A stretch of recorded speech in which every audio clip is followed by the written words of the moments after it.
आज मैं आप लोगों के लिए लाया हूँ परमाणु क्रमांक के आधार पर तत्व आवर्त सारणी में कहाँ स्थित है, कैसे पता करेंगे, कैसे जानेंगे, अर्थात तत्वों के आवर्त समूह और ब्लॉक का निर्धारण कैसे करें। हम लोग जानते हैं आवर्त सारणी में 7 आवर्त हैं, 18 समूह हैं और 4 ब्लॉक हैं। S block, P block, D block और एफ ब्लॉक।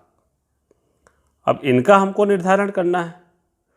परीक्षा में आपको दे दिया किसी तत्व का परमाणु क्रमांक 7 है। आप बताइए कि यह तत्व कौन से आवर्त में, कौन से समूह में या कौन से ब्लॉक में उपस्थित है। तीनों को पूछ सकता है। तो इसका निर्धारण कैसे करेंगे, इसके लिए हम तीनों के लिए अलग अलग नियम देखेंगे। बिल्कुल छोटा छोटा एक लाइन में है, आपको समझ में आ जाएगा। एक बार अच्छे से समझ लीजिए, फिर आप परमाणु क्रमांक के आधार पर किसी भी तत्व को बता दोगे कि ये कौन सा आवर्त में है, कौन से समूह में है, कौन से ब्लॉक का तत्व। अगर आपको तत्व दे दिया गया है तो तत्व दिया है तो मैं तो बता दिया हूँ आपको कौन कौन सा तत्व एस ब्लॉक में है, कौन पी ब्लॉक में है, कौन डी ब्लॉक में है, कौन एफ ब्लॉक में है। आपको याद करने के लिए ट्रिक भी जारी कर दिया हूँ ब्लॉक वाइज। तो आप ब्लॉक वाइज उस ट्रिक के माध्यम से पता कर सकते हैं तत्व कहाँ पे है। फिर हमने उसमें देखा था 2, 8, 8, 18, 18, 32 के आधार पे परमाणु क्रमांक होता है। तो तत्व का नाम दिया केवल, तो परमाणु क्रमांक भी आप निकाल सकते हो और उस आधार पे बता सकते हो कि आवर्त और समूह को। तो आइए देखते हैं। पहला, तत्वों के आवर्त का निर्धारण। तत्वों की आवर्त संख्या अगर हमको ज्ञात करना है तो तत्वों की जो आवर्त संख्या होती है वो उनके संयोजी कोष के मुख्य क्वांटम संख्या के बराबर होती है। किसी भी तत्व का परमाणु क्रमांक के आधार पर हमको संयोजी कोष की इलेक्ट्रॉन पता चल जाता है। संयोजी कोष मतलब बाह्यतम कोष, जिसको अनंत कोष के नाम से भी जाना जाता है। तो संयोजी कोष में जो संख्या रहती है, इलेक्ट्रॉन की संख्या नहीं, संयोजी कोष की संख्या, उस कोष की संख्या के आधार पर हम क्वांटम संख्या बता सकते हैं, क्योंकि वो जो संयोजी कोष संख्या होती है वही क्वांटम संख्या होती है। उदाहरण से स्पष्ट हो जाएगा। देखिए, नाइट्रोजन लिया हूँ, परमाणु क्रमांक 7 है। इलेक्ट्रॉनिक विन्यास लिखते हैं 1s2 2s2 2p3। अब इसमें देखिए बाह्यतम कोष या संयोजी कोष कौन सा है, sp वाला ऑर्बिटल है। अब इसमें हम देख रहे हैं, या हम इसका इलेक्ट्रॉनिक विन्यास लिखें 2, 5 लिखेंगे ना, तो उस आधार पे भी आप लिख सकते हो ना। तो यहाँ पे 2s2p ये संयोजी कोष है, तो इसमें क्वांटम नंबर क्या हुआ, 2 हुआ। संयोजी कोष का क्वांटम नंबर बोलता है ना, 2s और 2p लिखा है माने 2 है।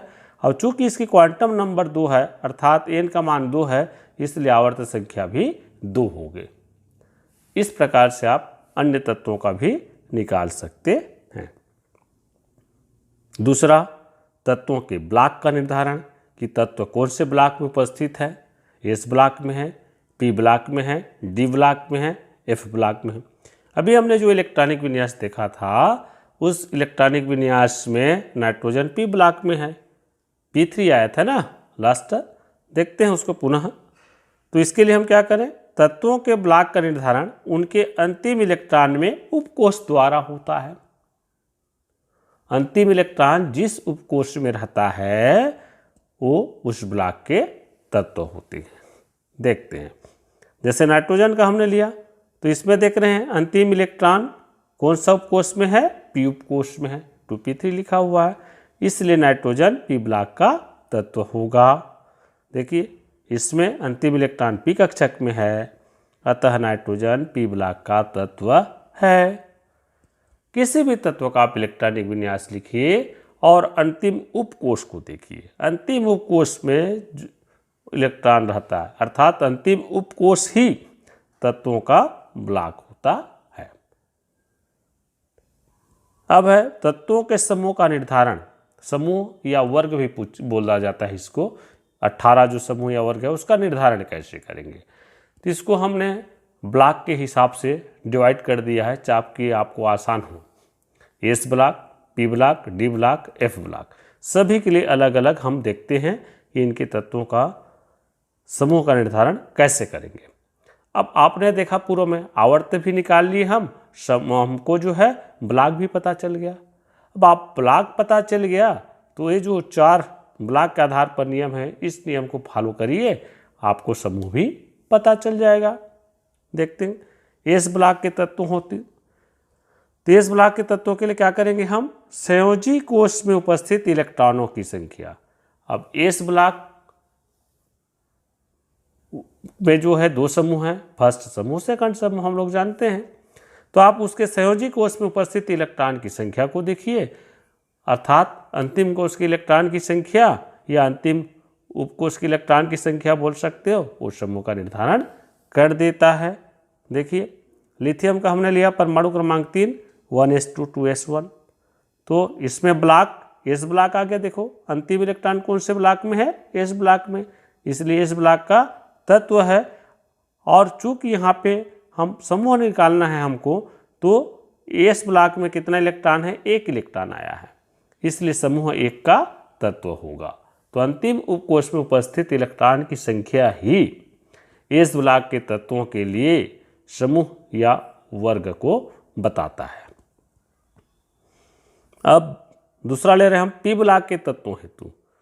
किसी तत्व का इलेक्ट्रॉनिक विन्यास हम लिख रहे हैं और वो तत्व पी ब्लॉक में आ रहा है, तो उसका समूह कैसे निर्धारण करेंगे।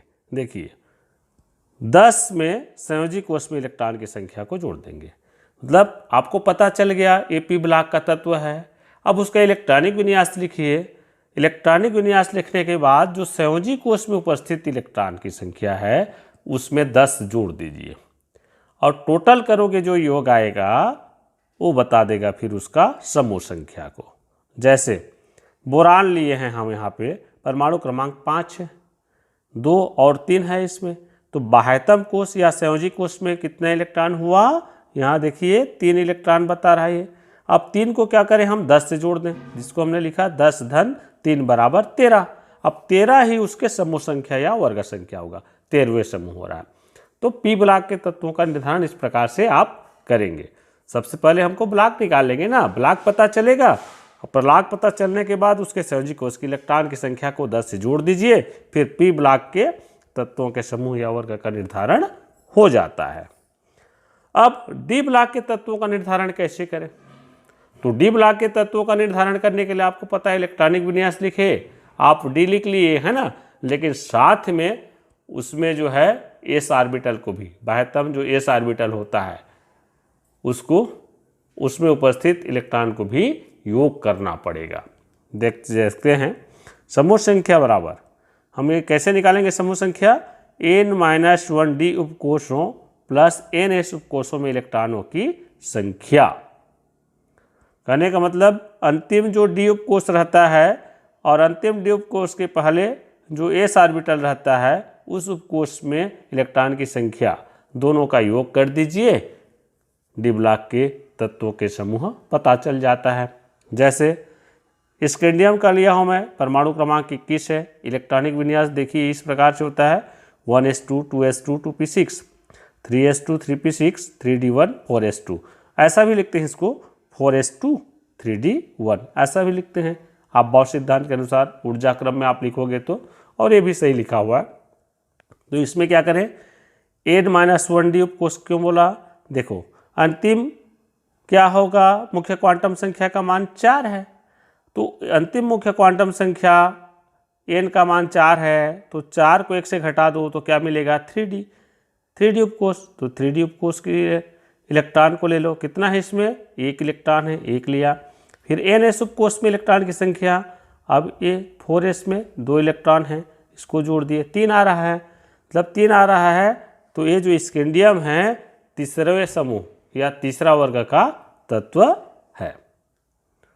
इसी प्रकार से एफ ब्लॉक के तत्वों के लिए हम समूह संख्या का निर्धारण क्या करेंगे, कैसे करेंगे, तो इसका तो फिक्स है, आपको कोई टेंशन ही नहीं लेना है, इसका जो समूह संख्या या वर्ग संख्या होती है 3, चाहे लेंथेनाइड हो चाहे एक्टिनाइड तत्व हो, इनका समूह संख्या 3। तो इस परीक्षा में आपको generally S block, P block और डी ब्लॉक का पूछा जाता है। अगर आपको तत्व दे दिया गया तो मैं आप लोगों को बताया हूँ S P D F block का निर्धारण करते हुए आवर्त सारणी में तत्वों को कैसे याद करें, ट्रिक के माध्यम से बताया हूँ। तो आप देखिए जो तत्व दिया है ट्रिक के हिसाब से तत्व कहाँ पे बैठता है वो ले लीजिए। अब लेने के बाद फिर अब उसके वर्ग के प्रथम